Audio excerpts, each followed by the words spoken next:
This is one of the basic problems of psychology. There's so many confounding variables. It seems to have the effects of mental contagion. 6.6 million people annually are exposed to suicide.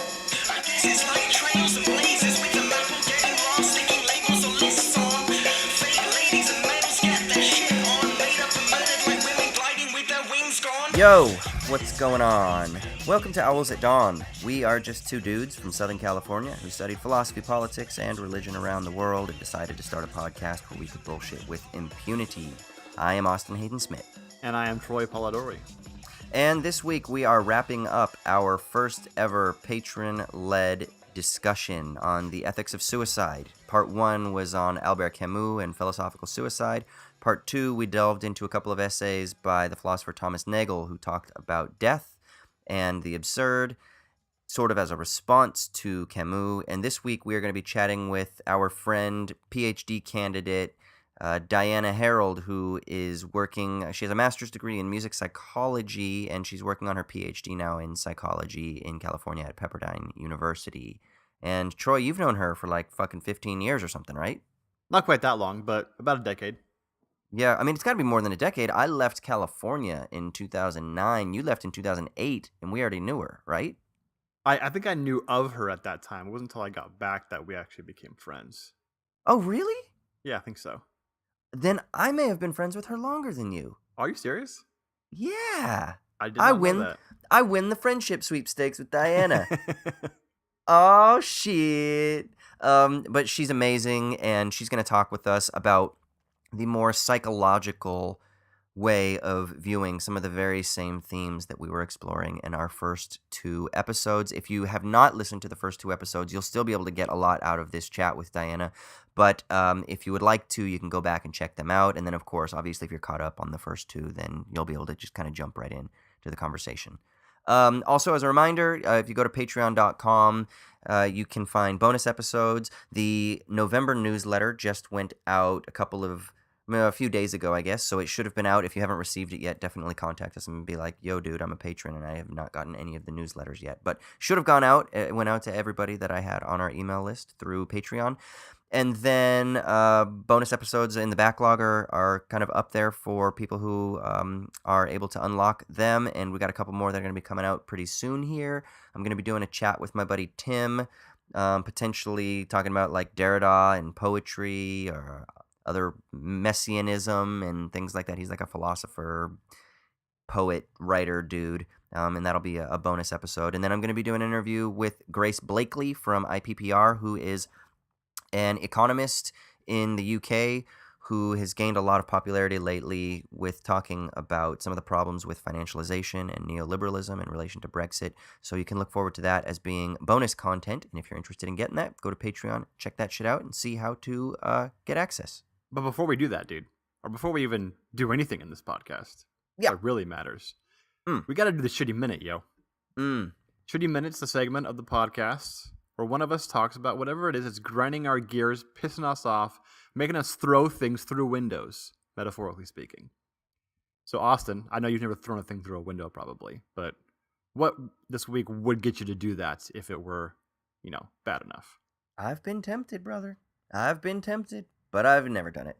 So, my Shitty Minute this week is going to be kind of like a nice Shitty Minute, I think. I'm going to be more tame. You can't have a nice Shitty Minute, dude. Yeah, I know, but I'm having a good week, So the sun is shining. I mean, unless I'm going to complain about mosquitoes biting me, which is the thing that's been annoying me the most. But, I mean, fuck it, dude. You live in a tropical climate. Like, bugs are going to bite you. Deal with it. Get over it, man. No, so yesterday... So when we're recording this right now, it will have been yesterday. But by the time it's released, it's probably almost a week ago.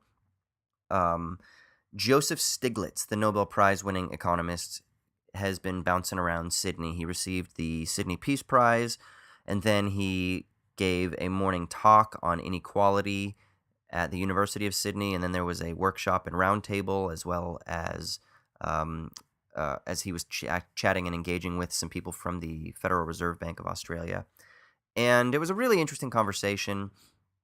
And I mean, basically, my shitty minute is just that, and afterwards, I was talking with some people in the Department of Political Economy about Joseph Stiglitz, and they were all kind of like immediately quick to rush to judgment and call him like, a neoliberal post-Washington consensus economist, blah, blah, blah, blah.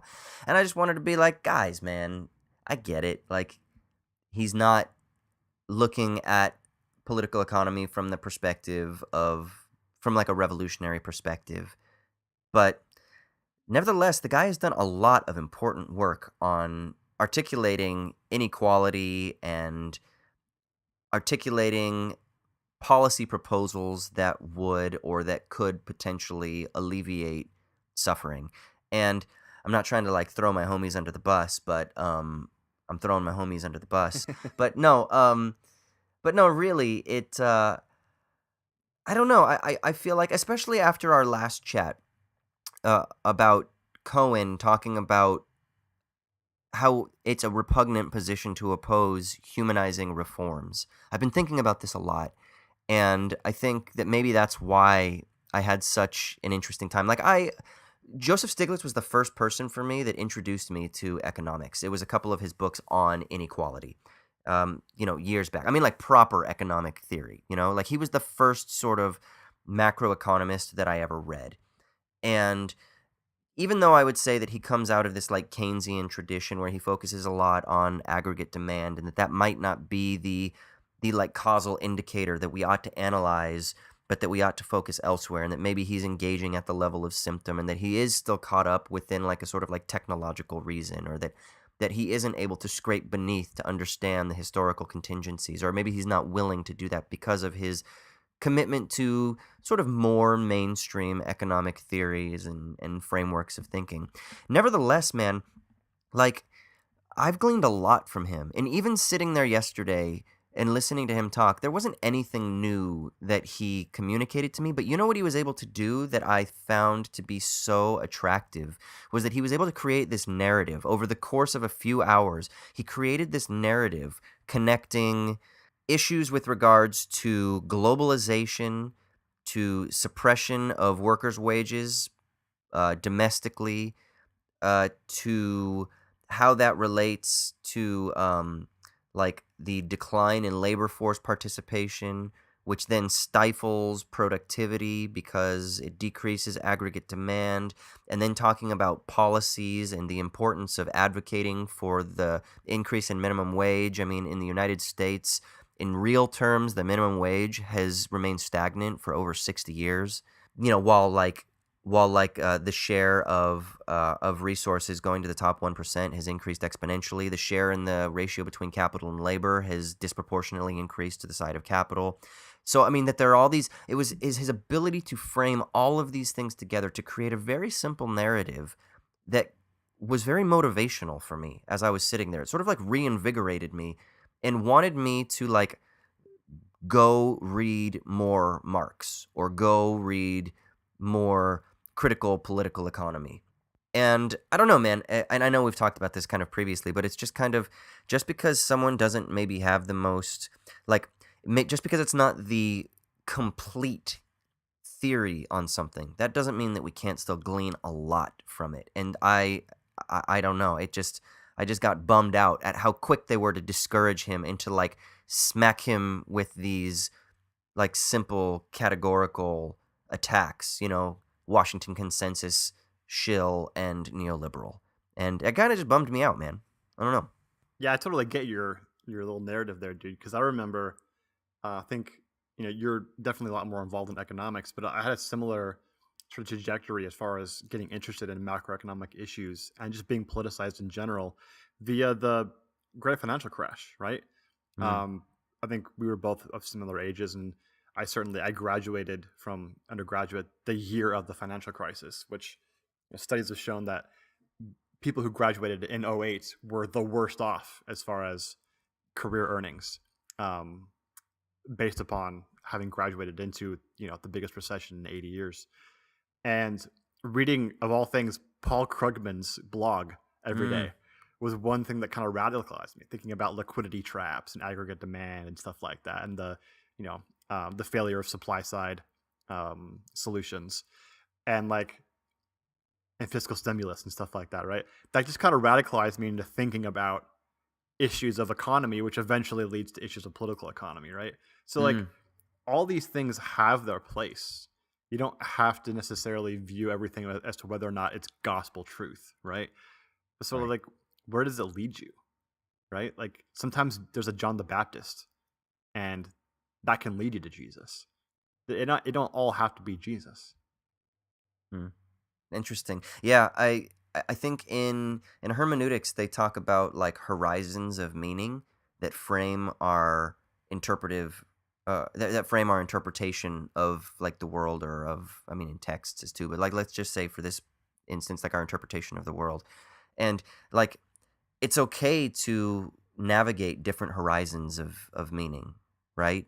And the Keynesian, post-Keynesian horizon of meaning is a stifling, limiting, and limited paradigm, but nevertheless, it can really supplement a sort of more robust critique of political economy. Simultaneously, a Marxian analysis, as we're going to like elaborate further, I think, as we delve into our Cohen text, can be, not that it necessarily is, but it can be also a sort of limiting and limited horizon of meaning or paradigm of thought.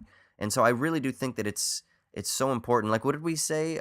We called ourselves at one point, like joking around, like cafeteria theory, to like, you know, get your tray and get your plate and fucking have a little mashed potato, but also have some yams. You don't just have one type of complex carb or simple carb. You can have them both, you know? Like, get in there and then have the white meat and the dark meat, and then have a little beef as well. And, you know, if you're a veggie, then have some carrots and have some peas and some broccoli and have some cauliflower. Like, just sample some shit, you know? And I don't know, I just find that to be very valuable. And yeah. Does that mean we're theoretically obese, dude? No, because I'm eating everything I mentioned there was healthy. There was no candy. The mashed or ice potatoes cream. is healthy? in measure. You know, as long as you then go out and do some jumping jacks afterwards. So, yeah, I mean, so that's kind of my shitty minute, man. It just, it was strange. And I think I'm just so, you know what it is, too? I get automatically frustrated by how, when people are just so quick to immediately shit on something. It's like, I don't know why. And maybe it's because I tend to, like, for me to be discerning and critical is something I have to, like, actively engage in. I'm much more affirming of things, you know, which has its pitfalls, for sure. But I think I would rather go into a situation and not affirming in the sense that, like, I'm stamping my, or I'm giving my seal of approval on it. That's not what I mean. But what I mean by affirming is just that I'm going in with a sort of like dispositional charity to receive the information.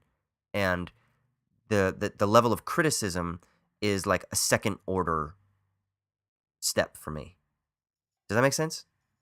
Yeah, totally. I mean, I think that's such a good way to approach things, because if someone's intelligent and they're good faith trying to resolve, you know, whatever problems before them, then like that's really all you need to know about someone to be able to give them the charity of, you know, assuming the best interpretation, right? It's like you can get something from that from anybody.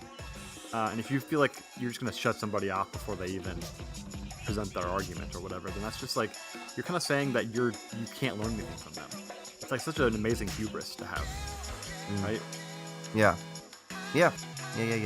So, fucking read some Joseph Stiglitz, and yeah, it's okay.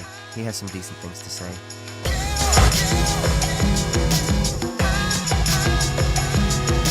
All right. So here we are with the main segment, and as we discussed earlier, we have on a good friend of both of ours, Diana Harold, of Pepperdine University. Can I say that?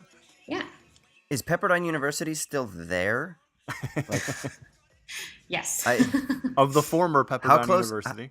Yeah, how close did those fires come? Yeah, well, they're actually, the Malibu campus is still, I believe, evacuated. And both the Calabasas and Malibu campuses are closed all the way through after Thanksgiving. But the West LA Holy campus, shit. yeah, it's pretty bad. They've all been evacuated for a while. Damn. Yeah, but my campus is in West LA, so we've been having class as usual. whole time. Yeah. Okay, so I'm going to try to get this right. Dana, you have a master's in music psychology. Yes. Is that correct? Uh-huh. Okay. And you're currently studying getting your PsyD? Doctorate, yeah. Right. And so your background is in music psychology and in psychology in general. And you've done some work and been yourself interested in the psychology of suicidal ideation, or is there a more proper term for that? Generally, in the past, I've been studying just the application of music and self-destructive behavior. So that kind of encompassed a lot of different things like suicidal ideation, actual suicide, and also self-injury. So just kind of all of it. And what is suicidal ideation? It's just having thoughts, like active thoughts of suicide, of ending one's life. And so we've all known each other since undergraduate days, going on over a decade now, I think, right? Yeah, I think so. There? Damn. Almost. Yeah. I think I knew happy Austin anniversary, first. everybody. And so we wanted to bring you on to do this third part in our Ethics of Suicide series, because who can't get enough talking about suicide? I mean, right? It's what the people want. Oh my goodness. And one of the big things that we've been discussing in the first two segments, the first two episodes in this series, is we've been talking a lot about the philosophical notions revolving around suicide and death and what makes death bad and absurdity and all these things, right? And Camus' idea of the philosophical suicide. Several times we've mentioned that the empirical nature of suicide, like what actually happens in the world when people have suicidal ideation or suffer from suicidal ideation or commit suicide or think about committing suicide, is probably very different than the philosophical notions we've been discussing. And we're philosophers, though, so we ignore the empirical on purpose. But it's obviously good to bring on somebody who can inform us a little bit more about the empirical nature of these things and maybe kind of see if there's anything interesting that brings to light in the philosophical arena. So I guess that's how we're going to kind of approach this discussion. Yeah? Sure. That sound good to you, Austin? Yeah, I mean, because in preparation for this, Diana sent over a couple of PDFs, and even though more recently I've been digging through statistics and more empirical data, I don't tend to spend too much time with like facts and figures and numbers and charts and graphs and tables.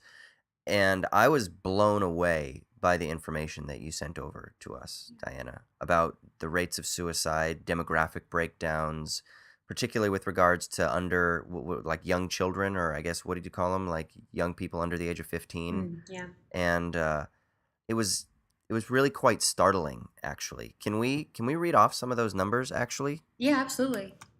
Yeah, go for it. Okay. So, this is from 2016. This is suicide data from 2016. Okay. So this is USA Suicide 2016 official final data. Where is this data sourced from? How is it compiled? It's the American Association of Suicidology? Yeah, and I think that originally comes from the CDC, Center for Disease Control, I believe. Okay.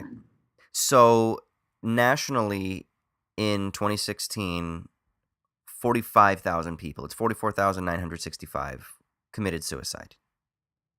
And then it says the rate is 13.9%. Is that the rate of all? No, that's not the percentage of all deaths. What is that rate? The rate of? Well, let's not worry too much about that. In terms of just like reading the numbers. I mean, because the rate isn't I don't think as important at the moment. It's more looking at like demographic breakdowns, in particular with regards to, I think, race, gender, and age breakdowns. And so let's just look at this. The percentage of deaths in the nation, 1.6% is suicide. Males are 3 times, it looks like, more likely to commit suicide than females. Whites are more likely by like a relative margin, a pretty high margin, I guess we could say, actually. But young people, the age 15 to 24, of the percentage of deaths in that age bracket, it's 17.6%, which was pretty high. And then middle age is also pretty high, and then older adults is actually pretty low, which I was kind of surprised at. you know. Yeah, it depends. Um, For older white males, I think is one of the higher numbers. But Interesting. it's difficult to kind of, because these demographics are reported from so many different sources. Like they really can vary a little bit from year to year. Right, I'm sure. And then firearm suicides is the overwhelming majority of the way that suicide is carried out, is over 50%. Yeah, absolutely. And that's partly why. And then, yeah. No, go ahead. That's partly why what? Yeah, I was just said that's partly why women attempt more, but men end up completing suicide more, just due to the lethality of the means, because guns are far more likely. Yeah.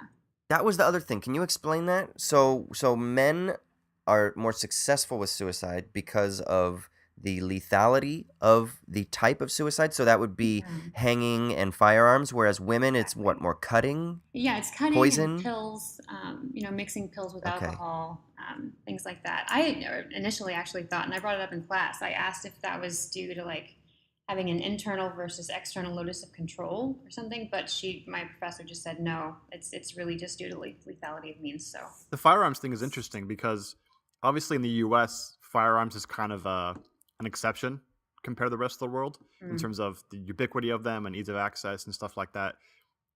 Do you have any idea if the numbers about sex and gender are similar in the rest of the world, if that's kind of a unique U.S. thing, given that men can get firearms so easily? I would think that would definitely be related. I'm not as aware of stats internationally.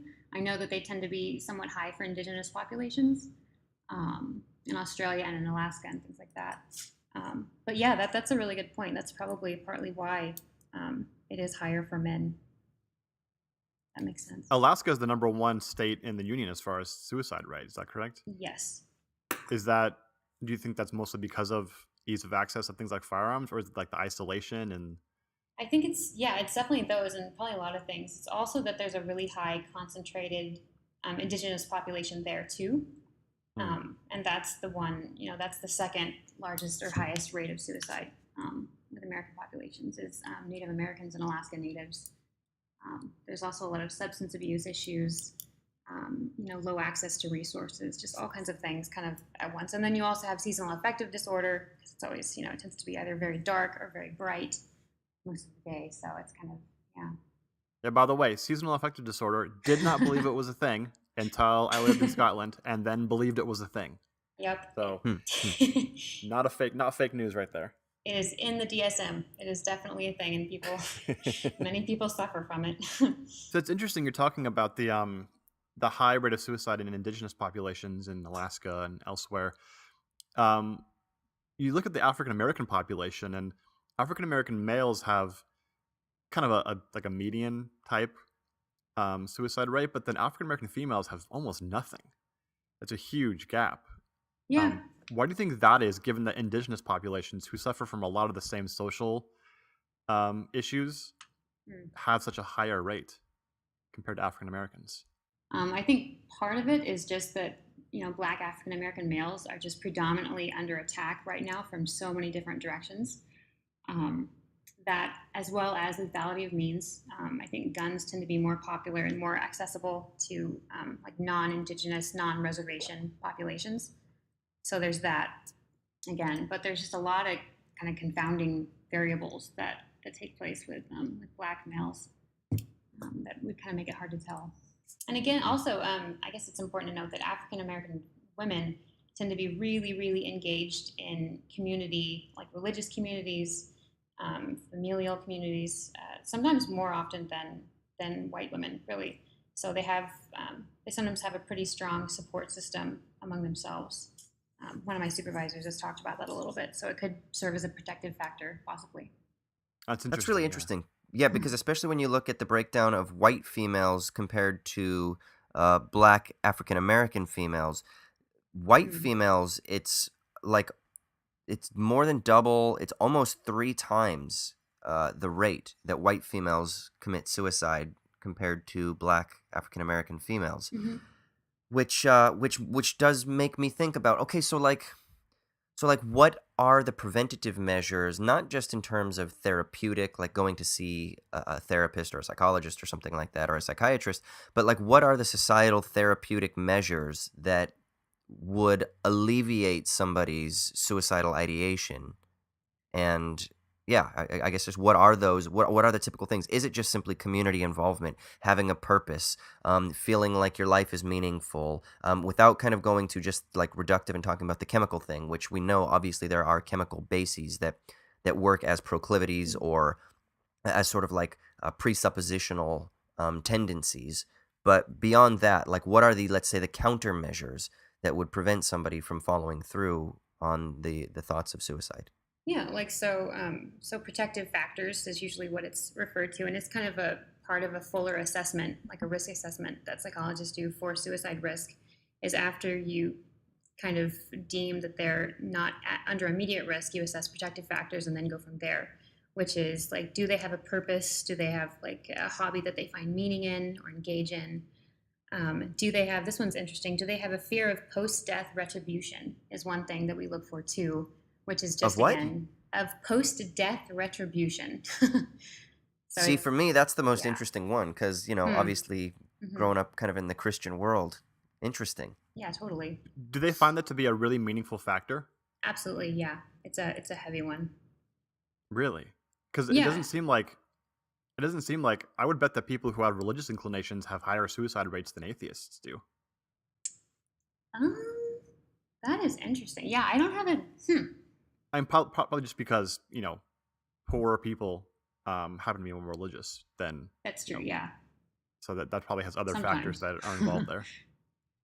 Yeah, there's that. I mean, this is one of like the basic problems of psychology, especially social psychology in that vein, which I don't study, but I know it's a major issue. It's just there's so many confounding variables to try to isolate, one cause or one factor.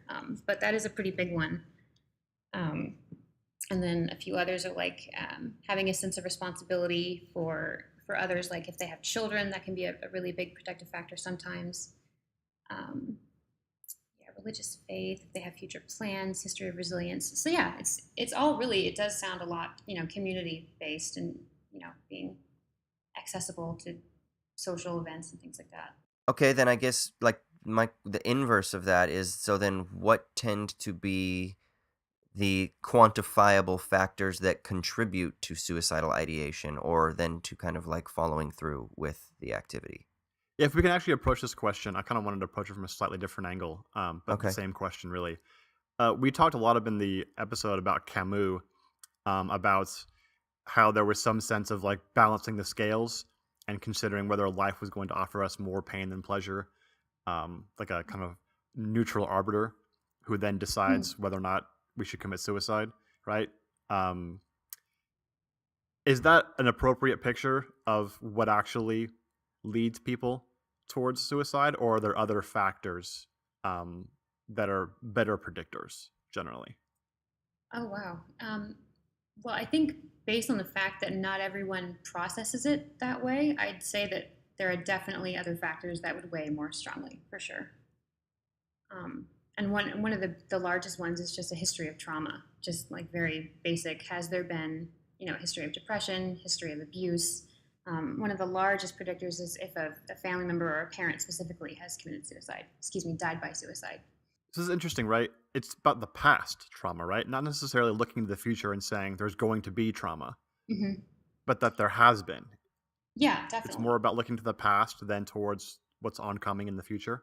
Well, it would be both because on another level, anxiety disorders are also one of the higher ones that people who die by suicide usually have a diagnosis of at the time. So it's kind of interesting. And anxiety relates to the future. Yes. Of course, past trauma can bring on anxiety, so it's kind of, it's complicated. Did you? I literally just watched this movie last night. Diana, did you see the movie First Reformed? Oh, no, I haven't. You need to see that movie. I Really? think that movie. Well, or maybe knowing Dana, she might yell at that movie. Maybe you shouldn't see the movie. I don't know. Uh-oh.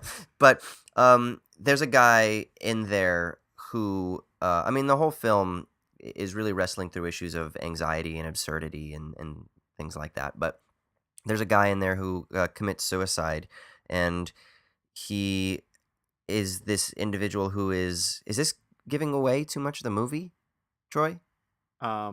Maybe. Um, yeah, I'm trying to figure out how to say this too much. Okay, I'm just gonna say spoilers for anyone who wants to watch First Reformed. Um, so skip like 5 minutes ahead now. Um, but I'm trying to think of what the best. Basically, there's a character that, I mean, I already said that he commits suicide, but that doesn't really give too much away elsewise. But it has to do with kind of like this irreconcilable discomfort with his relation to the world as we are destroying civilization because of our polluting the environment, right? Right. Okay. And I mean, it's more than that, but there's an individual who is, he's an activist, and he's been engaged with various sort of like almost like not eco-terrorist activities, but with protests and things like that. But it seemed pretty hardcore because he just got out of jail, I believe, at the beginning of the movie, right? And so he seems to be pretty staunch in his activism, but he's like profoundly frustrated and feeling like a sense of radical despair. And his wife is actually pregnant, and so the idea is like, can you bring a child into this world? Is that even fair when you know that you're going to bring this child into this world, and this child is going to look at you one day and say, like, you knew that the world was going to be like this, and yet you chose to bring me into it anyway? And there's something interesting in that kind of like made me think about Camus and this idea of the philosophical absurd, and it was just kind of like serendipitous that we were recording this today, actually. Yeah, I think that idea brings to mind that notion I was talking about in the question a few minutes ago, that we sometimes have this notion, this really kind of superficial notion, that suicide might be caused by this neutral arbitration between pain and pleasure that's likely to be in the future, right? Like figuring out a probabilistic account of how much pain and pleasure I'm likely to have in the future given certain states of affairs, and then deciding whether or not life is worth it. And that just, it's how we rationalize people's behavior normally, but it just doesn't seem to work with suicide. It seems like there's a bunch of other things that are involved, a bunch of other variables that are involved than just some neutral account of whether or not life's going to be worth it in the future. Oh yeah, absolutely. I mean, there's a pretty long list of risk factors um, that are taken into account. Yeah, that are assessed for. So. Is that on that prevention list that you sent us? Yeah, I think so. There are risk factors, and then there are warning signs. So the warning signs are the ones that are more like they're referred to as episodic and variable, meaning that they can be like events that happen, or just like signs that you see. For example, if like a teenage freshman female is engaging in non-suicidal self-injury, that's a really strong predictor of future suicide. So that would be something that changes. But a risk factor would be kind of static and enduring. So it can be absence of social support, lack of future plans, family history of suicide or depression, presence of a thought disorder like schizophrenia. Impulsivity is a really large one, just the kind of personality trait of impulsivity.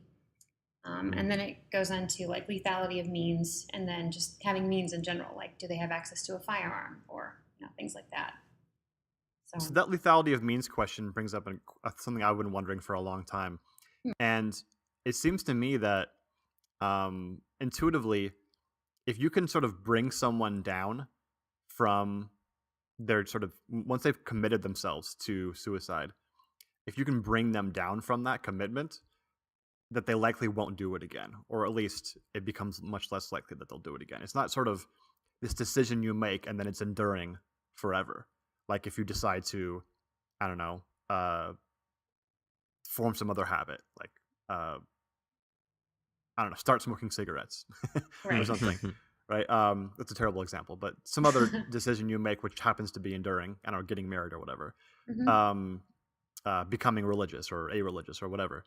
So is that true? If you can sort of bring someone down, maybe remove the immediate means of suicide, that they sort of won't do it again, or do they tend to go right back to it? It really depends.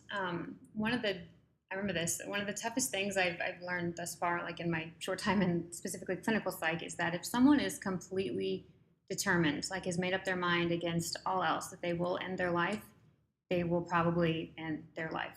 Like there's not a whole lot you can do to stop that at this point. And that was a really hard realization. But on the other hand, if you can somehow get them to cognitively, affectively reframe their desire to want to die to a desire to want to, be relieved of the pain, it's very different. I mean, it's huge what kind of difference that makes, really. That's really interesting that you put it that way in terms of cognitive reframing, because that's basically like convincing them via argument. Kind of. I mean, it's not like necessarily logical syllogisms you're busting out, right? But you're in some way persuading them. Yeah, exactly. I mean, it's just, one of the huge problems, surrounding suicide is that they're not able to think clearly, because logic says, it dictates that generally whatever circumstance is happening now, it's not always going to be there. Like there's always going to be, bad things and good things. Things never stay the same. But someone who's experiencing like heavy suicidal ideation is not really thinking clearly and able to imagine, a different outcome. So if someone can those are the alarm bells for Austin. Imagining a different future. That's right. So it would be a really hard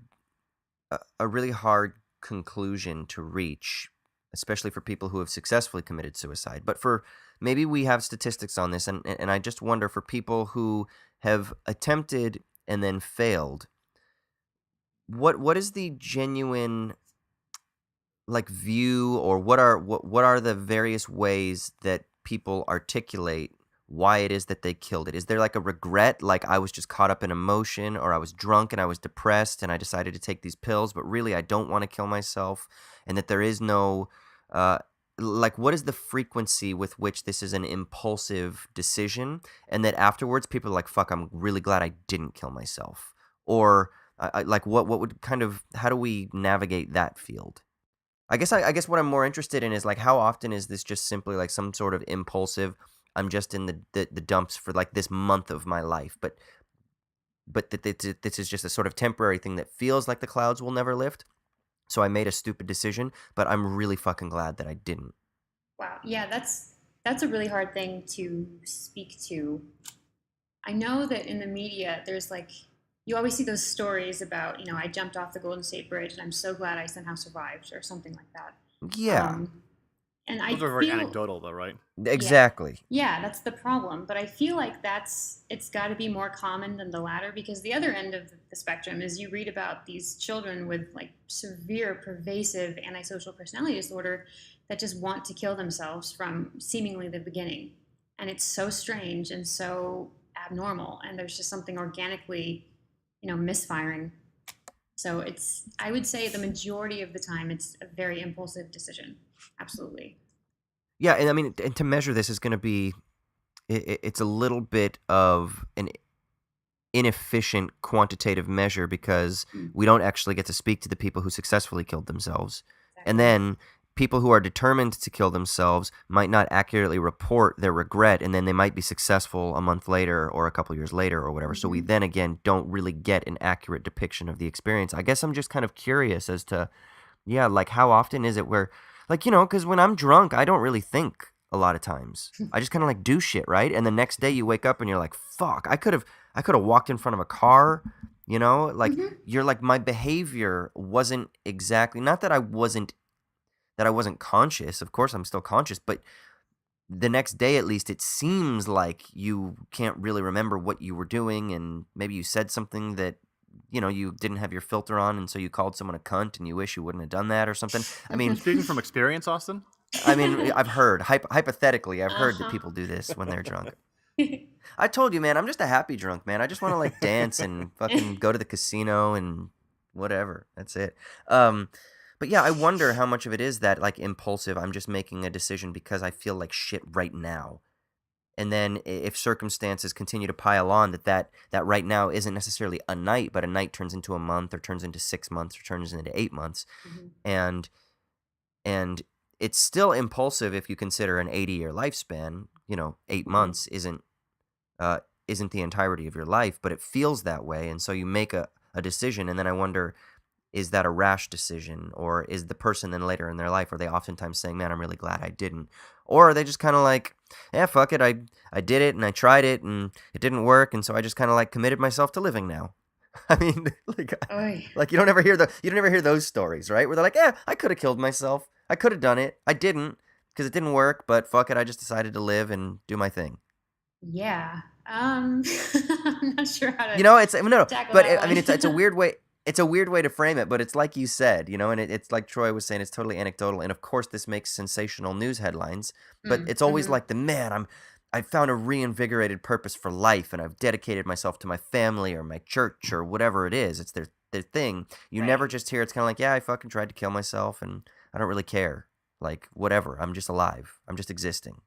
Yeah, and I feel like it's always a combination of things. It's never just, one thought that just pops into your head. It's a combination of some sort of predisposition to impulsivity or, lethality or something, and then something happens. There's almost always something that happens to trigger this kind of thing. You mentioned Diana, that a huge risk factor is family members, or is it family members and close friends, or just family members? It's close friends as well. I think there might be, like, empirically speaking, I think there might be a slightly stronger link to family, but some people consider their close friends as more family than their actual family members, so it's pretty subjective, I think. Do you think the idea there is just that having someone who's close to you and who's have an emotional bond with, if they consider it a live option, then it becomes a live option for you, whereas before maybe it just never really occurred to you as a really existentially live option? I think partially, yeah, because there is that, like, vicarious traumatization of having someone close to you doing it, which is interesting because the accepted notion right now in psychology about suicide is asking someone if they're planning on ending their life will never cause them to end their life, which I initially thought was interesting because of what you just brought up. Like, is it almost like normalizing this thought that they were previously too afraid to consider, and now they are going to consider it? But research is showing that it's definitely not. There's no harm in asking someone if they're planning to do so, and you should if you think that it's possible. So, that's really interesting because I tend to think like that sometimes. Like, man, I'm not even going to approach this subject because I don't even want to introduce this as a thing that exists. Yeah, because once like the Overton window of suicide. Yeah.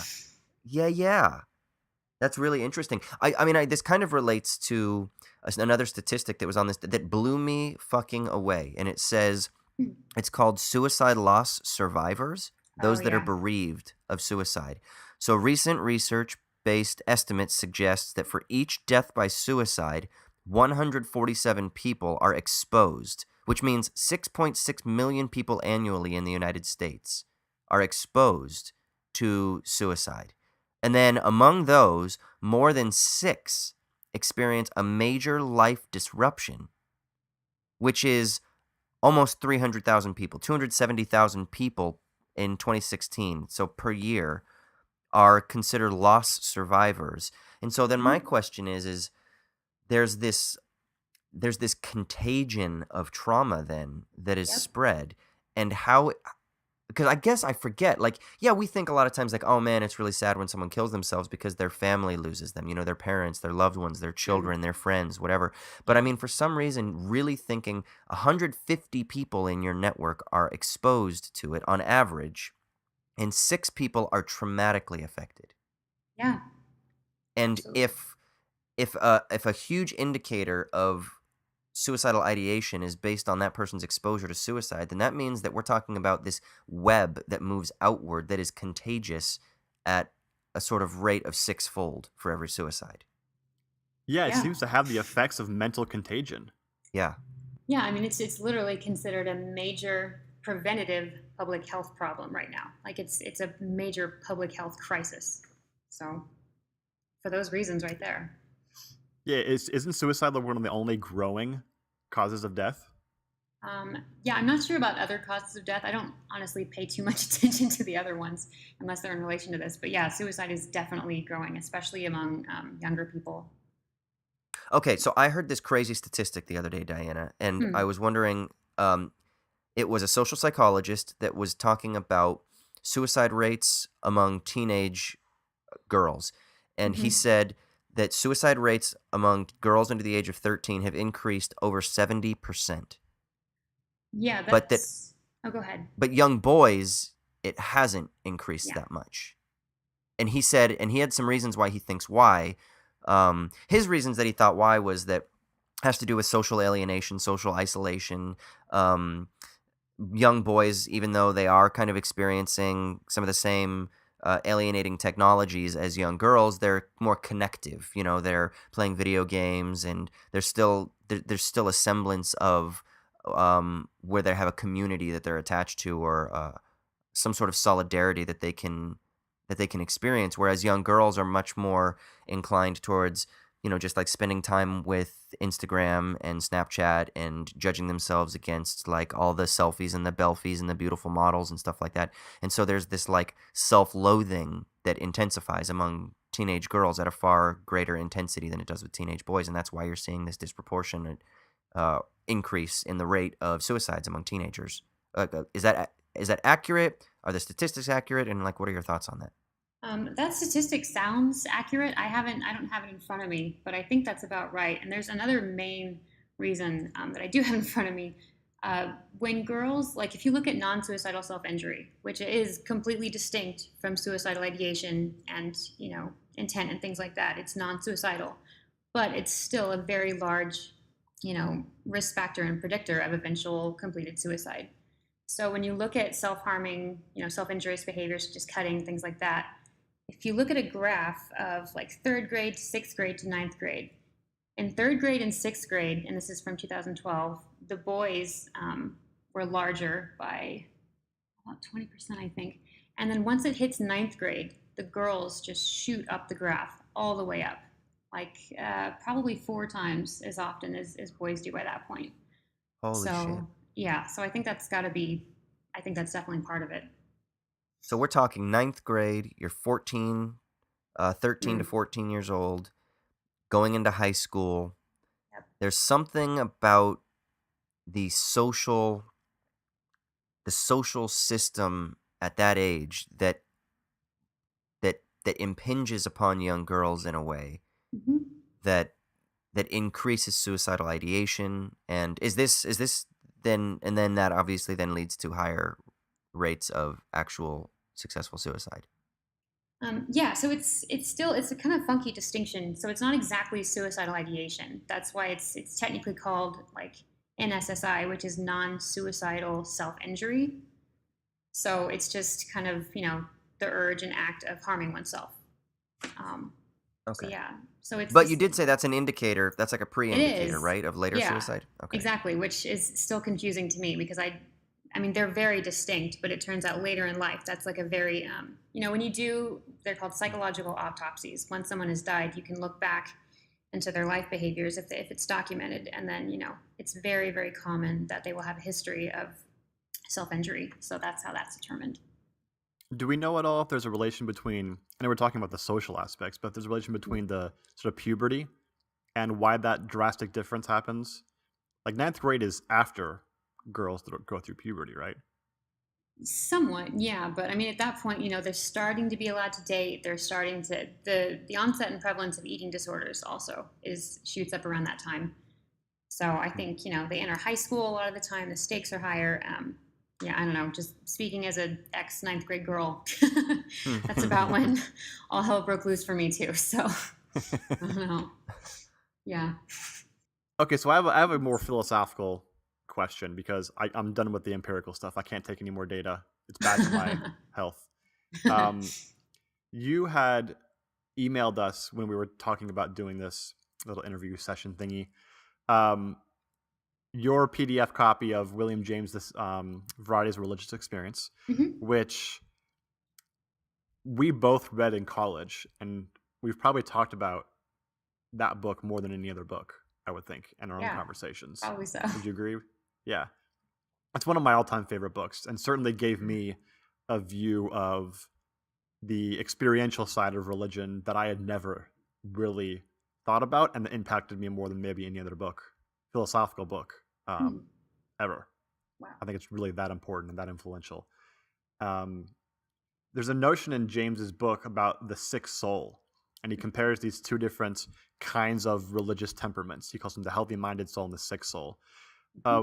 What is it about that distinction and the way he describes those temperaments that you find really illuminating when talking about suicide and stuff like this? Well, I think it's kind of reflects back to what you guys were talking about in the first episode. It's just, Austin has a sunny disposition much of the time. And it would be easy to see how, anyone else should be able to also imagine themselves happy. If it's possible for one person, it technically should be possible for everyone, at least from an existential perspective. But the problem is when there's like this deep-seated ingrained, like literally either genetic or chemical element at play, some people, and especially during these, high crisis suicidal times, like cannot do that. Like functionally they can't. So that's where, things like psychotropic medication and psychotherapy come in and can literally, be life-saving. So then here's my impossible question. So what is it that dictates whether one person is a sick soul or on the other side of the divide in their kind of like habitual life, let's say? I think it's a fascinating question because during college and like younger years, I would always think, the brighter someone is, the more disturbed they are about the reality of things, which is clearly not the case, because yeah, people say that all the time, right? Like intelligence Uh-huh. breeds dissatisfaction and depression, et cetera, et cetera. Totally. But Which is super anecdotal. It's always people that are Yeah. depressed who say that. You're not wrong. And then I've heard more recently, a lot of people say that left-leaning people tend to do that because they are like overwhelmed by the injustices in the world. So that's a contributing factor. Yeah, that makes a little bit more sense to me. But then again, you look at people like you and like my fiance, for example, are just, always optimistic, like, as much as I see anyway, which with him is a lot, but just, optimistic, happy people. It's also superly, I think, racially ignorant too, because it's always white leftists who say that, right? Whereas, a huge portion of the left voting bloc is African Americans and especially African American women. And as we've just seen from the data, it seems like they're probably the most healthy-minded demographic in the country. Which is interesting because they're also one of the ones most steeped in their, spiritual and religious communities. Yeah, and that's obviously a very clear reason and cause of the lack of, of suicide in the demographic population. So it just seems like it's very much the depressed, master's degree white dude with a beard and glasses who's talking all about how if you're intelligent, you have to be depressed. Well, this is one of the things that I think is unfortunate. That's the sort of like romanticization of Camus that I think is kind of like problematic with, petit bourgeois types. And I'm one of those guys, right? Like I'm a middle class yuppie dude.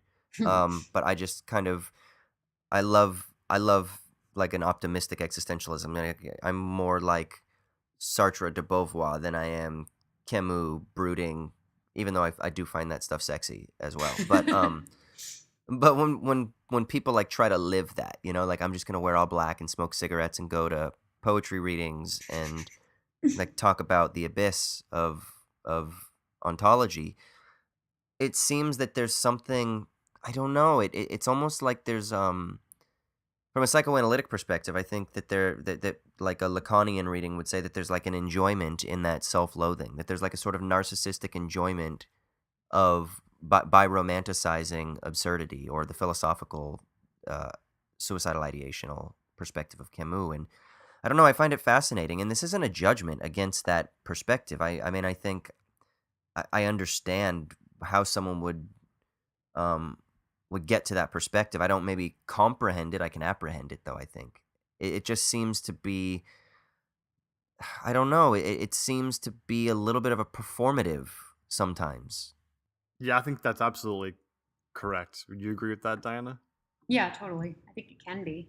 I think it can also be life-saving as performative. It's something that always strikes me when people are discussing like young people who harm themselves, like, oh, they're just doing it for attention. Sure, okay, maybe that's their goal, but if they're harming themselves, they probably need attention.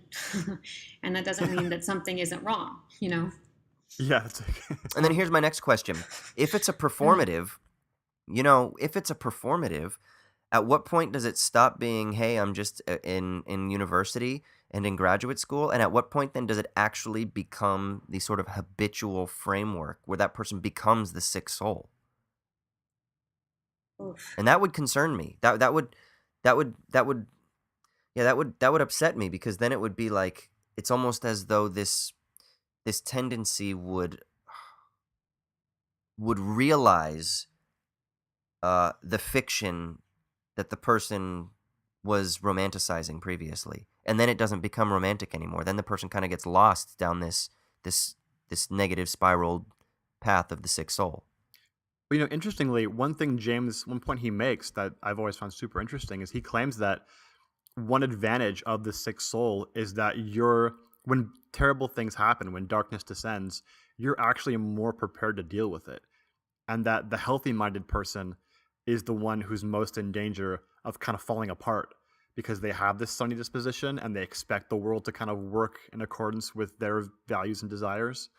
And that when the world doesn't do that, which it often, refuses to sort of engage, the healthy-minded person can be a bit of a loss and isn't able to necessarily, include that into their epistemic web.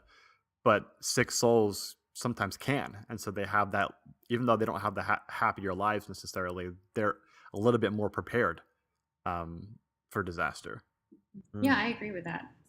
I have clients actually that have just been through really, really difficult experiences. My specialization right now is trauma, but it baffles my mind how resilient these kids are and how just genuinely happy they seem a lot of the time, like given what they've been through.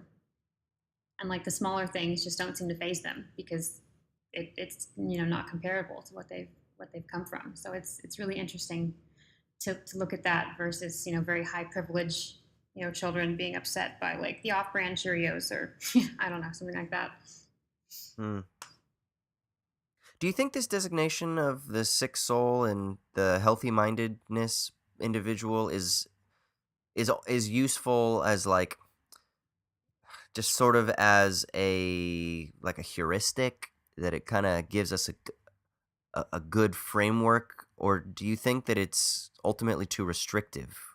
Or do you think that it's 100% accurate and that, there are just kind of like healthy-minded people and then they're the sick soul, kind of more depressive types? Like, how do you think of the way that Jameson frames this whole discussion? Well, I think it's both and. I mean, I've always loved this essay, but I think if empirically speaking, I don't know. It's a really tough question. I think it is very useful because there's always that genetic predisposition element that has to come into play when you're considering these things. So yes, there are people who just generally have different dispositions, like coming into the world, but it depends on other factors like environmentally that can happen to say that person and not the other person. So it really depends on so many different factors. Yeah, with all those factors in mind, it seems like, can you boil them all down to the number one factor being pain? And not just physical pain, obviously. We're talking about all different kinds of pain. Like, everybody who commits suicide, in a sense, does it because of the pain they're experiencing, right? Yeah, I would say so. Yeah, that seems to be, I mean, I don't know. Obviously, I don't study any of this stuff, but that seems to be a really important thing to, like, notice, right?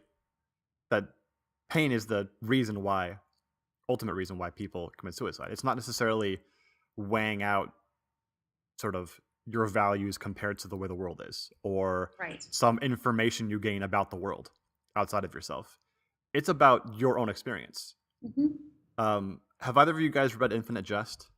You haven't, right? I'm guessing. I have not. Because that thing is a slog. No.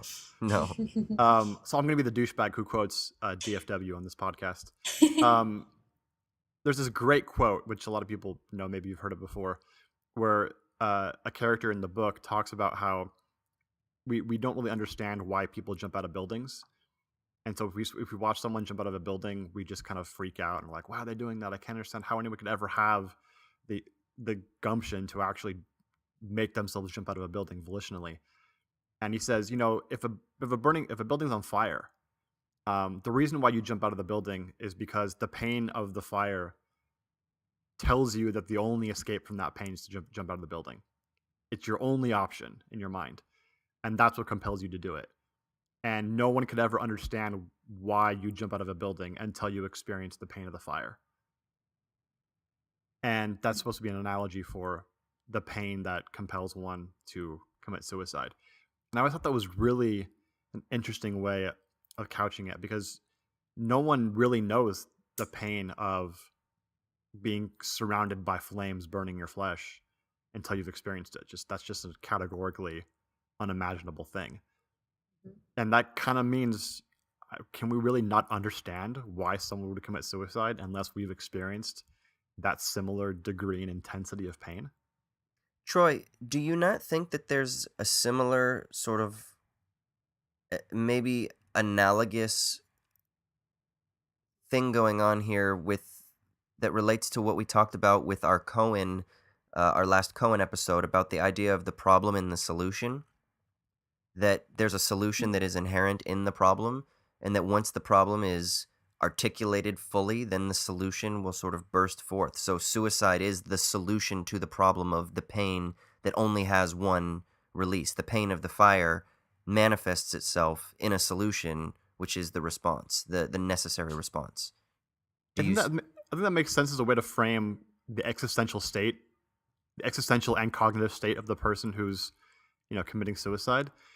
But that seems really interesting to me, right? Because Dinah was talking about how the goal in treating someone in that state is to sort of persuade them, in a sense, not necessarily through logic, but just convince them to focus on getting rid of the pain rather than getting rid of the life. And that's really hard to do. But that's kind of like reframing the problem. It's reframing the problem, right? Yeah. It's basically saying you're asked the way that you have formulated the equation itself is inaccurate. And if we can, not to go too far down the rabbit hole, but with regards to Cohen, his criticism of scientific socialism is that kind of well, maybe you guys aren't framing the problem appropriately, and we need to ask different questions or shift around the variables or whatever. And it seems that there's something similar maybe going on here. No? Yeah, you're trying to convince them it's not necessary to get rid of the life to get rid of the pain. Exactly. Yeah, that's super interesting to me. I don't know what the cash value of that is, but that seems Here's my thing though. Okay, so I see this a lot with people that I'm surrounded with, on Twitter who are on antidepressants or who have suicidal thoughts, and one of the things they say though is yeah, but guys, just because I'm experiencing suicidal thoughts, don't fucking give me this. We'll just work out, eat better, join a church, join a community, because it's fucking chemical. And people like to say this, and it doesn't always sit right with me, because I think we know that things aren't. I'm not a reductive physicist, right, or physicalist. I don't think that everything boils down to just simple chemical flows. But at the same time, we can't ignore that either. We need to recognize, yeah, sure, there clearly is some sort of biochemistry that is important, that is an extremely important factor. But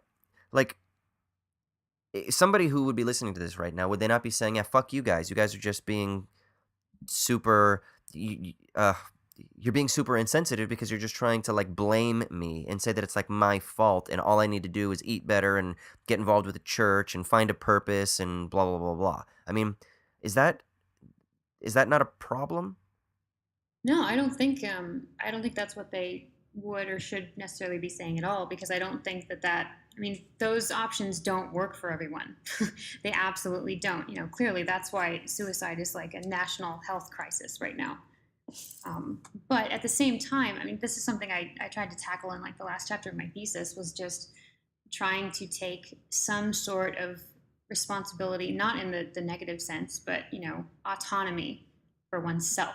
That they do have the ability to make changes, small changes, and there are certain instances and, things like advanced psychosis and whatnot, that medication is really, really necessary to have any kind of, connection to reality. And those are, kind of rare, but it's always both a combination of personal responsibility and the will to get better, and, other parts of it, like genetic and chemical things. Yeah, it's like there's preconditions for having autonomy, and so you have to have a mind capable of dealing with reality. And then once you have that, and of course psychotherapy and psychotropic drugs and whatever might be necessary for getting you to those preconditions, then the autonomy thing is also a necessary condition. Right? So yeah, it seems like there's no reason to pit the two against each other. Yeah, absolutely. And also, like, you know, the problem with people who say, oh, you're so sad and depressed, just go get a hobby, you know, is you're dismissing that person's pain. Like, their pain is real. And to just tell them, oh, just change your behavior, right? Just change your face. It's dismissing their pain and obviously isn't going to help them, right? That's why it's wrong. It's not in any way addressing the real issue.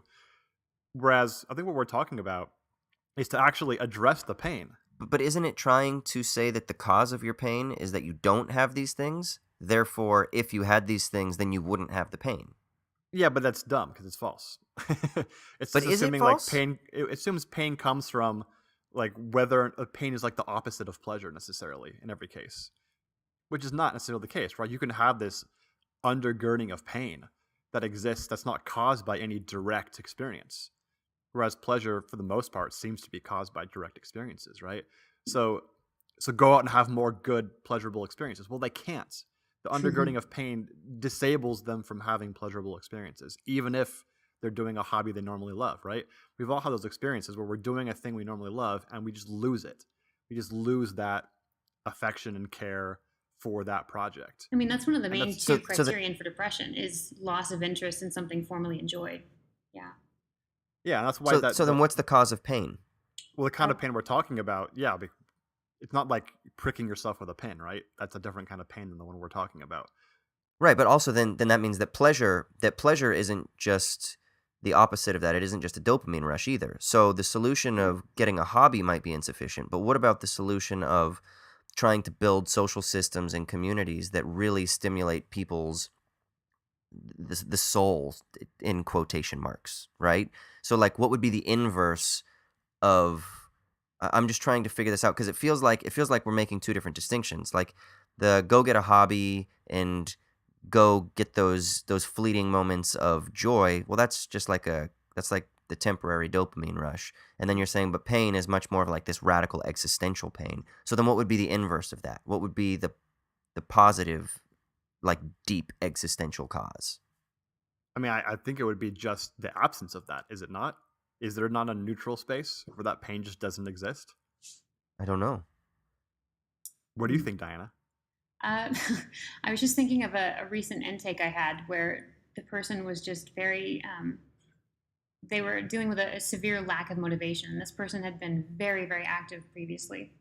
And the main thing that they felt safe was in their bed, in their room. They just want to be in bed all the time because it's a safe place. No one bothers them.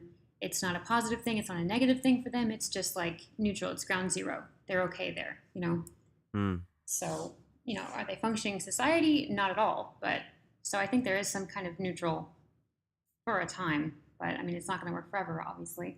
Yeah, I think that's the point of the whole, the way DFW is talking about pain in that picture that I was talking about. You know, showing them a different way to get out away from the fires.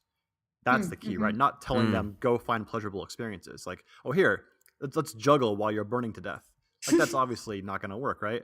No, it's helping them deliver themselves from the pain, and show them a way and help them get through it. Like that's how you do it. You know what that is in any circumstance is obviously going to be really variable and complicated, but it's not about replacing your pain with pleasure. It's about deliverance from the pain. Yeah, I'd say at the bare minimum in the beginning, absolutely. Because when you're in such deep pain, you can't necessarily have actions that will replace that quickly. It has to be just like everything has to stop first. Yeah, because I think what I'm trying to think through here is that the relationship between pain and pleasure seems to be framed in the wrong way. So like, let's say that, and I don't even know if this is an appropriate way to frame it, but let's say that like we're in a neutral state and then you eat like some ice cream and that gives you pleasure. So that's like a quantifiable, measurable bit, like on a utilitarian, like the hedonic calculus, right? That's like +1. And then someone walks by and they step on your toe. That hurt. That's a -1. So now you're back at equilibrium or something like that. I don't think that suicidal ideation is because you just have a ledger of more negative ones, more people stepping on your foot, a mosquito bit me, Right. a car drove by and splashed me with water. Ah, that bums me out. Now I gotta go walk. I don't think that's it. It's something about like the world is against me, or something else like that. There's something, dread, anxiety. It's something much deeper than just I have this ledger and the balance is skewed towards the negative rather than the positive, and then I just need to eat more ice cream, eat more sushi, have more sex, watch more good movies. I don't know that that's the answer to counter that. Not that those things don't have an effect, but it's almost like, God damn it, I'm trying to visualize it. It's almost like there's a circle, and then there's a circle inside the circle, or maybe not a circle inside the circle. I don't know how to give a spatial metaphor, but it's almost like, yeah, think about this. yeah. Is it really not I don't know if talking about degree is really the point, or whether or not the pain is additive. It's more about whether it's episodic or whether it's persistent, right? Because episodic pains, they're going to be over, and you can sort of anticipate that, and that can give you some deliverance. Mm-hmm. But if it's a persistent state of pain that will not go away, and there's not hope for it going away, and it's intense, that seems to be the kind of thing that drives people towards drastic actions. Mm-hmm. And I think that's what the analogy of the burning building is supposed to be, right? There is no deliverance from this extremely intense pain other than jumping out of the building. Whereas even the most hurtful, Andre the Giant steps on your toe, you're going to get over it in a matter of minutes, no matter how intense it is. And that seems to me to be the biggest difference. It's degree, but even more so, it's episodic versus persistent. Mm-hmm. I don't know, this is some hard shit, man. Welcome. Welcome. Well, you want to really quick, Diana, talk a little bit about your own kind of personal interests in sort of psychological cures. I know you've done work previously in music psychology, and how that can help people involved in self-destructive behavior and stuff like that. Oh, sure. Yeah, I've always been, you guys know this, I've always been interested in both music and psychology almost equally. But it turns out they will not let you treat patients with just a music degree. You have to also go to school for psychology. But yeah, I care about it very deeply. And when I was doing my master's, I got very lucky with a supervisor who allowed me to work very closely with the psych department. And I did a study on music, like using music in affect regulation, and specifically like heavier music or musical intensity. And I was looking at populations specifically with either a history of extensive trauma or borderline personality disorder, which is another kind of sometimes lifelong and pervasive mental illness, and then just current trauma. So I was looking at those, and just my question in research was, can using musical intensity almost circumvent, like you said, episodic, like self-harming behavior? So like, a high school teenager is engaging in cutting, like, can they turn to music in those moments that they want to cut instead? And can that musical intensity match what they're feeling and bring them back down so they don't have to take it out on their bodies? And I found that yes, it can, absolutely, overwhelmingly. So that was really promising. And there's a lot of research out there on using music and emotion regulation. So that's basically what I was looking at. I think my favorite part of your research is providing practical justification for the existence of heavy metal. I'm just going to point that out. Yeah, it was pretty cool when I used to see on the to-do list, okay, like interview this band or like listen to this playlist, and I had to do it because it was coursework, but it was pretty amazing having to do that. So yeah, and I'm still using that in practice.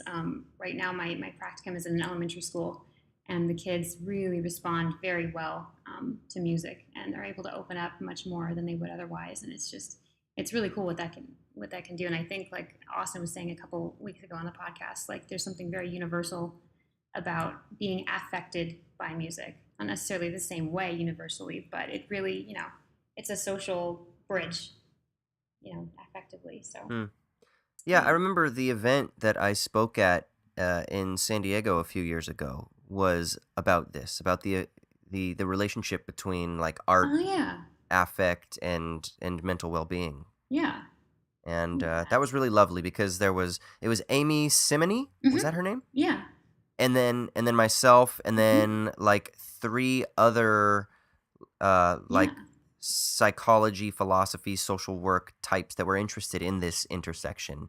Yeah. And I mean, I was like the resident film guy, but we were still talking about how it is that art has that affective effect on psychological states. Yeah, absolutely. Yeah, and I've been so lucky to be able to continue to be surrounded by people who care about that and believe in it. So you're working with elementary school students in your practicum? Does that mean you're playing Cannibal Corpse for like 7-year-olds? Yeah, that's what I was gonna ask. What does this look like? What does this look like practically? Like, are you sitting them around and playing metal music with little kids, or are you doing like my ex used to work with children with special needs, and she got really into like doing yoga with kids. Yeah, totally. Well, it's kind of funny that you should ask because I recently had an intake with a parent that, and I obviously these are, very very sensitive and very professional environments that we're trying to help their children. But sometimes at the end I ask, well, what do they engage in? Like, what do they react well to? Is it art? Is it music? Is it toys? And this guy was saying, well, yeah, music, but not the kind that you would like. And I was like, oh, really? What type of music is it? And he was saying, well, like, Opeth, things like that. And I was like, oh, you don't say.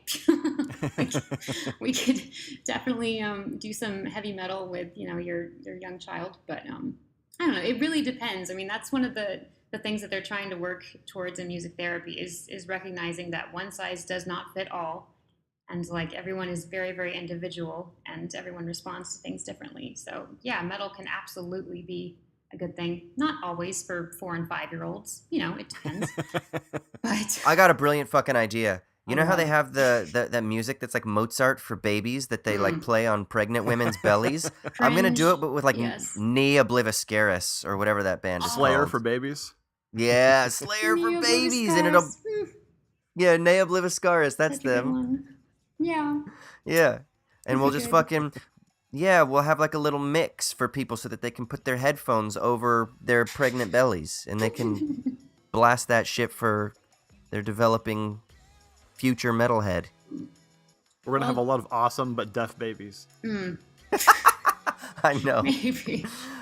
Oh, dear. Man, I can't wait for the first child to be born whose first word is just, "Rah!" Oh, Lord. All right, so this has been really great. Thank you so much for coming on, Diana. We've talked about this stuff a lot in person and stuff. It's great to kind of get it in this more formalized environment, at least somewhat more formalized environment than casual conversation. No, thank you guys for having me. I'm very honored.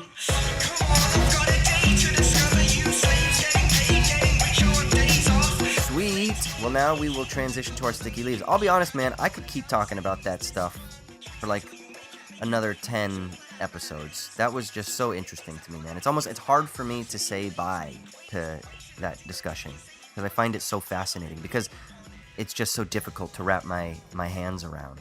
It's like, remember those toys where you squeeze them? They're like those fucking weird tubes, those cylinder tubes, and when you squeeze it, they like roll out of your hand. You know, like jelly feeling and shit. I have no idea what you're talking about. Yeah, they're like these cylindrical tubes that are like made of like some sort of gelatinous plastic thing, and they like enfold inside of each other. And when you squeeze it, it like rolls in, but it like rolls out of your hand, and you can't grab it. It keeps squeezing out of your hand. What's the purpose of this thing? To annoy the shit out of you. I don't know, man. It's just this thing. It's kind of fun. It's kind of like a stress ball. You know, you go into like one of those like Spencer's and Gifts type of stores, and it's with the stress balls that are shaped like boobs, and because it's kind of a phallic looking thing. It's not intentionally a penis, but it looks like a tube worm or something. I don't know, but that's what I feel about this topic. It just, I keep trying to squeeze it and it pops out. No. Anyway. Yeah, maybe we should just become a suicide podcast, dude. Yeah, but see, that doesn't sound very appealing to me either. Right. We don't get any advertising dollars from being a suicide podcast, you think? No. Oh, Jesus. All right, so we'll talk now about maybe something that can help us to to grapple with some of these issues of despair. Like, is it possible to find meaning in a meaningless world? What can stimulate dopamine rushes? I don't know if it's possible, but perhaps this segment can indicate a way that can happen. It's called The Sticky Leaves. This is a segment where one of us gets to talk about the very thing that is giving us meaning this week in a world that is perhaps absurd and devoid of meaning. So, Troy, what has got your balls all dancing and happy and smelling fresh? Dude, I just finished the second season of the Netflix show American Vandal. Have you seen this? Dude, I haven't even watched the first season. Oh, dude, it's so good. So, American Is Vandal this the one? No. You didn't do a Sticky Leaves on this one. That was the other one, The Americans. Yeah. This is a different thing. Okay. So, this is going to be great because this is very lowbrow. American Vandal is a show on Netflix. It's a mockumentary, which normally would make me run for the hills because I'm so sick of like all documentary, true crime stuff. But yeah, American Vandal is a mockumentary of true crime shows like Making a Murderer and How to Get Away with Murder. Is that not one of them? I don't even know if that's a documentary or not. But all these true crime documentaries, Serial, stuff like that. And the first season, which aired a little over a year ago, maybe 2 years ago now, was about a high school student who had drawn a bunch of dicks on his faculty's cars in the parking lot. And the whole documentary is trying to find out who did the dicks. And that's sort of the tagline of the season is who did the dicks. Okay. And the guy who starred in it, who's the suspect who the school accuses, is the most brilliant depiction of a high school idiot douchebag, but who's still kind of lovable because of his complete lack of self-awareness. And he's brilliant. And I loved the first season because mostly his character, but also the kind of the comedy. It's very funny. It's a hilarious show. And just the parody of Serial and Making a Murderer and stuff is pretty great. The second season came out a few months ago, and I just finished watching it this week. And I was really skeptical they could really do it again because it just seems like such a one-off kind of thing. And parodies don't do well with sequels typically, right? Right. But it was just as good, if not better, than the first season. The situation this time was the same two high school documentarians, and they hear about this situation at a wealthy private school in the Pacific Northwest, where someone had like poisoned the lemonade in the high school cafeteria and caused everybody who was drinking it to shit their pants. And the school ends up calling it the brownout. Oh, because everyone shits their pants, and there's some really great footage of people just in the halls shitting their pants, which sounds so incredibly juvenile, but it's fantastically done. And it is incredibly juvenile. It's so juvenile. And the thing I love most about this show is that it combines this incredibly lowbrow humor about drawing dicks and shitting your pants, and people constantly say the phrase "shitting your pants," even people who are supposed to be like officials at schools and cops and stuff like that. It's just great to hear them say those words and take it very seriously, like it's a true crime documentary, right? And they combine that with actually really effective highbrow humor. And the effective highbrow humor comes in multiple forms. One is just in the format and style of the show. It's done in a very serious way, just like Making a Murderer style, and overly serious. And compared with the lowbrow content, it's just a great juxtaposition. So that part of it's extremely funny and never stops being funny. And there's little tidbits here and there that if you've ever watched those true crime shows or listened to Serial, you get those little references, which are pretty great. But also, the depiction of the alienation involved in being a high school student is probably the best I've seen in any show about high schoolers. Even though it's in a parody. Like, you actually feel really bad for a lot of these high school students, and it depicts their alienation and the social niceties of being in high school in a way that most of the shows just don't effectively do. Like, did you hear about that show 13 Reasons Why that was on Netflix a year or two ago? Yeah, I remember it. Or I didn't see it, but I remember hearing about it.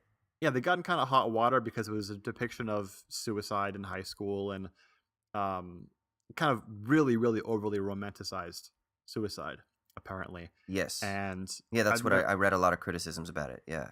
I remember I even heard of it because one of my favorite bands, Car Seat Headrest, had done a song for the soundtrack, and they refused to support the show after they had watched it because they thought it was such an irresponsible depiction of suicide. But anyway, I watched some of that, and I just hated it. I abhorred everything about that show. And then I was thinking when I was watching American Vandal that this is a parody that's done as a joke, but it's actually a really good depiction of the alienation involved in high school and the alienation caused by social media and technology in a responsible way, actually, even though it's parodying the whole thing, compared to a drama like 13 Reasons Why, which is just so irresponsibly, ineffectively, and inaccurately done. So I would encourage anybody out there, dude, American Vandal is fantastic. There's the second season is only 8 episodes, and they're like 30 minutes each, so you can totally watch at your leisure. It's not a huge time investment or anything. It's super funny. It flies by. Just don't eat while you're watching it because there's a lot of shit. And so if you have problems with like seeing people shitting while you're eating, do not watch it while you're eating. I made that mistake, so do not do that. But the first season's also just as good, and it's just got drawings of dicks, so that probably won't bother you while you're eating. So you can watch that first if you want. That's so ridiculous. It's so good though, dude. I love it. I remember hearing about it. I remember it got a lot of praise on like the Twitter sphere and in the kind of, I don't even know what you'd call it, like Vulture and IndieWire and those types of outlets. Yeah, I can see that. Yeah. So, I mean, I'm down for it. I'm down. It sounds interesting. It kind of reminds me of see, I like the mockumentary style. So, did you ever see The Dirties? I don't even know what that is. What is that? I think that's what it's called. It is a Canadian handheld.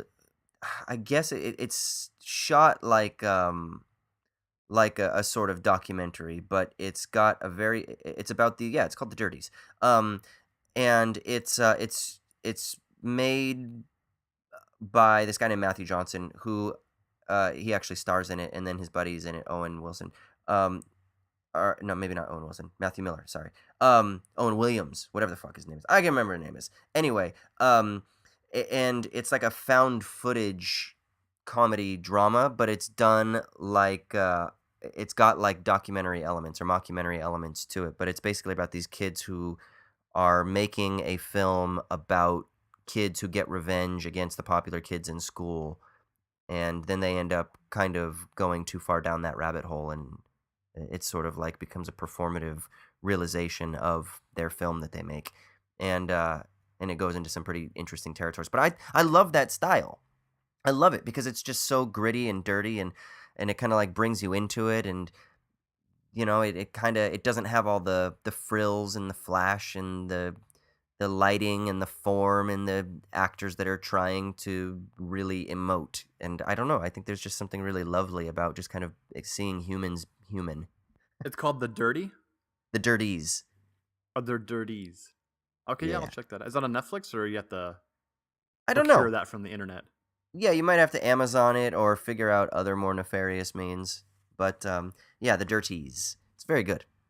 Okay, I'll check that out. And if you like that stuff, I don't like mockumentary style stuff typically, but I love American Vandal. So if you already like mockumentaries, then you're gonna fall in love with this thing, I think. Are they gonna do a season 3? I actually heard that Netflix canceled it. Oh no. Which sucks so much ass because it's such a good show. And it can't be that expensive to make. Well, they're $20 billion in debt, so they can't be fucking around with good shows that don't make much money or that don't get much viewership. They just got to keep pumping out other shit. I don't know what they're gonna do. I don't know, man. I feel like Netflix makes like 6 different shows about werewolves who have sex with women, and then I've never even heard of these things until I'm just scrolling through Netflix, and there it is, Netflix original. And I'm like, dude, like you made 5 of these, but you can't make one more season of American Vandal? What the hell? Yeah, what was that one? There was one horror one that I tried to watch, and I was like, I can't do this anymore. It was, I don't know. And it's a bummer because now it's colored my taste towards any of their other originals. Like, you know, the Haunting of House Hill or whatever is supposed to be good, but I'm like, Oh, it's great. Yeah. I can't even get into it. I can't do it. Because I'm already so jaded, you know? Yeah. They're definitely like flood the market with everything, including all the shit. Not just flood the market. They're fucking Noah's flood, man. Better build a fucking ark to survive. Jesus. All right, so I guess that's it for today. Thank Yeah. you everybody for listening. And if you certainly have any questions, comments, concerns, want to further discuss the stuff on ethics of suicide, we're happy to do that. You can go to owlsatdawn.com and comment on the actual episode. Join the Patreon and comment there. Or of course find us on Facebook, search for Owls at Dawn. On Twitter, we're owls_at_dawn. We anywhere else? You can email us, owlsatdawnpodcast@gmail.com. That's right. Yeah, and if you could leave us a 5-star rating and a review on iTunes, that actually really helps get the podcast out there. It helps with their like fucking algorithms and shit like that. So that would be amazing. Yeah, definitely do that. Yeah, I think that's pretty much it. Anything else we got to do? Just one more thing, dude. What's that, man? Das Vidania Amerikanski.